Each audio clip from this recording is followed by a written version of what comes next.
नमस्कार जय जगन्नाथ शुभ सकाल। आज हूँ अक्टोबर 27 तारिख सोमवार। आज दिन बहुत गुरुत्वपूर्ण खबर रही तेणु वीडियो को शेष पर्यंत देखा मोर अनुरोध। तेज चलतु आज खबर उपर नजर पकाइबा। वीडियोटी भल लगे आपण भल पाइबा स्वरूप वीडियो गोटे लाइक निश्चिंत करने। नंबर 1 आहरी भयंकर है बात्या ठीक कर जगह लैंडफॉल। आज गभीर अवपात संध्यार नेब बात्यार रूप 28 तारिख संध्यार मध्यरात्रि कर लैंडफॉल। आंध्रप्रदेश काकीनाडा पाखे अतिक्रम कर स्थलभाग छुईया बेले पवन बेग 100 किमी बेगर रही। आगामी 12 घंटा बात्या आज सकाल 5:30 उपग्रह पर्यवेक्षण अनुसार गतकाल अवपात घनीभूत हो तीव्र अवपात परिणत होती। आज संध्या सुधा बात्या संभावना। यह गोपालपुर ठारू 970 किमी और काकीनाडा ठारू 890 किमी दूर में घनीभूत होती।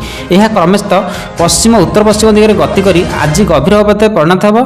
पाणीपाग विभाग आकलन अनुसार यह गभीर अवपात आज संध्यार सामुद्रिक झड़ बा बात्यार रूप नेब। बात्यार परिणत होगा पर यह उत्तर पश्चिम दिगरे गति करिवो। एही बात्या भीषण रूप नहीं 28 तारिख संध्यार मध्यरात्रि भितर कलिंगपट्टनम और मछलीपट्टनम मध्य अर्थात काकीनाडा निकट में स्थलभाग अतिक्रम कर यथेष्ट संभावना रही। उपकूल अतिक्रम कला बेले पवन बेग घंटा प्रति 90 ରୁ 100 किलोमीटर पर्यंत रहीपे। झटका पवन मध्य 110 किलोमीटर बेगर होपे।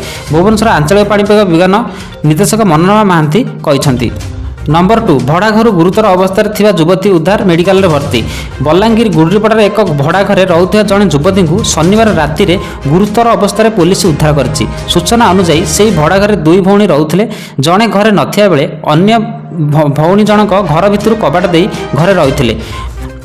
बड़ भौणी जनक घर को आसी कबाट खोलला बेलू भौणी जनक न शुणु से चिंतित हो पड़ते। एपरिकी फोन कल युवती उठाई नथिले। यापर पड़ोशी लोके कबाट खोलिया कहते से कबाट न खोलते बाध्य हो पुलिस को खबर देते। पुलिस पहुंची कबाट बाड़े खोलने को डाकी झील न कबाट खोलू पुलिस अग्निशम को डाकी। अग्निशम विभाग कर्मचारी आसी कबाट भांगी झील को उद्धार करते। नंबर 3 संभाव्य बात्या छुट्टी बातिल। 31 तारिख जाए मुख्य कार्यालय छाड़ा नहीं सरकारी कर्मचारी। संभाव्य बात्या मोछा आसंता 27 ରୁ 31 तारिख पर्यंत समस्त सरकारी कर्मचारी अधिकारी छुट्टी नहीं आज कलाहांडी जिलापाल पावर सचिन प्रकाश एक निर्देशना जारी करछंती। जिलापाल बिना अनुमति कहीं कार्यालय न छाड़ा समस्ते विभाग को निर्देश देते। आसंता 27 तारिख 29 तारिख पर्यंत संभाव्य बात्या प्रभाव में जिले में प्रबल अति प्रबल वर्षा पवन वज्रपात आशंका थिबारु राज्य सरकार निर्देश। नंबर 4 कुमुटीपाड़ गाँव में विद्युत समस्या। 5 वर्ष है सोलार अचल अंधार ग्रामवासी। गंजाम गजपति जिला सीमांतराय उदयगिरी ब्लॉक पुराणा पानी पंचायत कुमुटीकाड़ गाँव में विद्युत समस्या। गाँव में विद्युत संजोग खुंटी पोता होते विद्युत संचार जापारूना फल वर्ष वर्ष धरी अंधार रोचंती ग्रामवासी। आलोक व्यवस्था गत किछि दिन तले पंचायत पक्षर सोलार लाइट व्यवस्था कराइथिला हेले ताहा मध्य किछि दिन जलिबा परे परे खराब हो जाइछि। फल अंधार राति कटुछंती बोली अभियोग करछंती ग्रामवासी।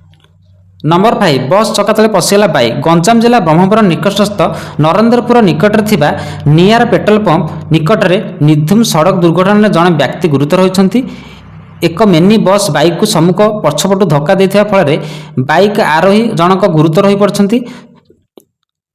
शनिवार अपराह्न 10:30 समय एभली एक दुर्घटना घटी। सूचना मुताबक ब्रह्मपुर पुरुषोत्तमपुर अभिमुखे जाउथिबा बाबा विघ्नराज नामक एक घरे मिनी बस OR07R0021 नंबर विशिष्ट मोटरसाइकिल को धक्का देथिला।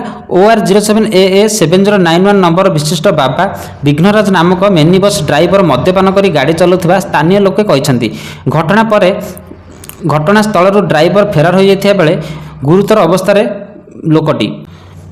नंबर 6 ट्रेन यात्री खुशी खबर एणिकी टिकेट बुकिंग पर बदली पार तारीख। अनेक समय यात्री मानक असुविधार सम्मुखीन होगा पड़ता है। ए बाबद यात्री आर्थिक क्षति सहती। तेबे रेलवे आनी नुआ नियम टिकेट बुकिंग करुवा यात्री तारीख बदल पारे। यह सहज रहा सह यात्री आर्थिक क्षतिर सम्मुखीन हेबे नहीं। आसंता जानुआरी यह नियम कार्यकारी हेबो बोली वैष्णव कहते। नंबर 7 आरपारी बॉलीवुड लोकप्रिय अभिनेता सतीश शाह। वरिष्ठ बॉलीवुड अभिनेता सतीश शाह परलोक हो जाइछि। तांकु 74 वर्ष होइथिला। से किडनी जनित रोग में आक्रांत होई चिकित्सित होउथिले। शनिवार अपराह्न प्राय 2:30 रे मुंबई हिंदुजा हॉस्पिटल से शेष निश्वास त्याग करछन। तांको मृत्युर ତାଙ୍କ ମୃତ୍ୟୁରେ ବଲିଉଡ ତଥା ଅଭିନୟ ଜଗତରେ ଶୋକର ଛାୟା ଖେଳିଯାଇଛି। ନମ୍ବର 8 ପ୍ରଧାନମନ୍ତ୍ରୀ ନରେନ୍ଦ୍ର ମୋଦିଙ୍କ 127ତମ ମନ୍ କି ବାତ୍ କାର୍ଯ୍ୟକ୍ରମ ଆରମ୍ଭ ଛଟ୍ ପାଇଁ ଜଣାଇଲେ ଶୁଭେଚ୍ଛା। ପ୍ରଧାନମନ୍ତ୍ରୀ ନରେନ୍ଦ୍ର ମୋଦିଙ୍କ 127ତମ ମନ୍ କି ବାତ୍ କାର୍ଯ୍ୟକ୍ରମ ଆରମ୍ଭରୁ ଛଟ୍ ପୂର୍ବର ଶୁଭେଚ୍ଛା ଜଣାଇଥିଲେ ପ୍ରଧାନମନ୍ତ୍ରୀ। ଛଟ୍ ପର୍ବ ହିଁ ଏକତାର ପ୍ରତୀକ ଅଟେ ବୋଲି କହିଛନ୍ତି। ସ୍ୱଦେଶୀ ଉତ୍ପାଦ କିଣିବାକୁ ଜନସାଧାରଣଙ୍କ ମୋଦିଙ୍କ ଆହ୍ୱାନ ଅପରେସନ ସିନ୍ଦୁର ସାରା ଦେଶକୁ ଗର୍ବିତ କରିଛି ବୋଲି କହିଛନ୍ତି ମୋଦି। ଜିଏସଟିକୁ ନେଇ ଦେଶବାସୀଙ୍କ ମଧ୍ୟରେ ଉତ୍ସାହ କରିଛି। ବଜାରରେ ସ୍ୱଦେଶୀ ଜିନିଷ ପ୍ରତି ଆଗ୍ରହ ବଢ଼ାଇବାରେ ଲାଗିଛି। 2014 ମସିହା ପ୍ରଥମେ ଆରମ୍ଭ ହୋଇଥିଲା ମନ୍ କି ବାତ୍। ନମ୍ବର 9 କୃଷକଙ୍କ ପାଇଁ ବଡ଼ ଖବର ଆସିଲା ତାରିଖ। ଏହି ଦିନ ମିଳିବ ପିଏମ୍ କିଷାନ ଟଙ୍କା। କୃଷକଙ୍କ ପାଇଁ ବଡ଼ ଖବର କେନ୍ଦ୍ର ସରକାରଙ୍କ ଦ୍ୱାରା କୃଷକଙ୍କୁ ଆର୍ଥିକ ସହାୟତା ପାଇଁ ଲାଗୁ କରିଛନ୍ତି ପ୍ରଧାନମନ୍ତ୍ରୀ କିଷାନ ସମ୍ମାନ ଯୋଜନା। ପିଏମ୍ କିଷାନ ଯୋଜନାର 21ତମ କିସ୍ତି ମିଳିବ। ତେବେ ଖବର ମୁତାବକ ନଭେମ୍ବର ମାସର ପ୍ରଥମ ସପ୍ତାହରେ ପିଏମ୍ କିଷାନ ଯୋଜନାର ପରବର୍ତ୍ତୀ କିସ୍ତି ଟଙ୍କା କୃଷକଙ୍କ ଆକାଉଣ୍ଟକୁ ଯିବ। କିନ୍ତୁ ଏନେଇ କୌଣସି ସରକାରୀ ସୂଚନା ବି ପ୍ରକାଶ କରିନାହିଁ। ଗତ ଅଗଷ୍ଟ 2 ତାରିଖରେ ପିଏମ୍ କିଷାନ ଟଙ୍କା 20ତମ କିସ୍ତି ପ୍ରଦାନ କରାଯାଇଥିଲା।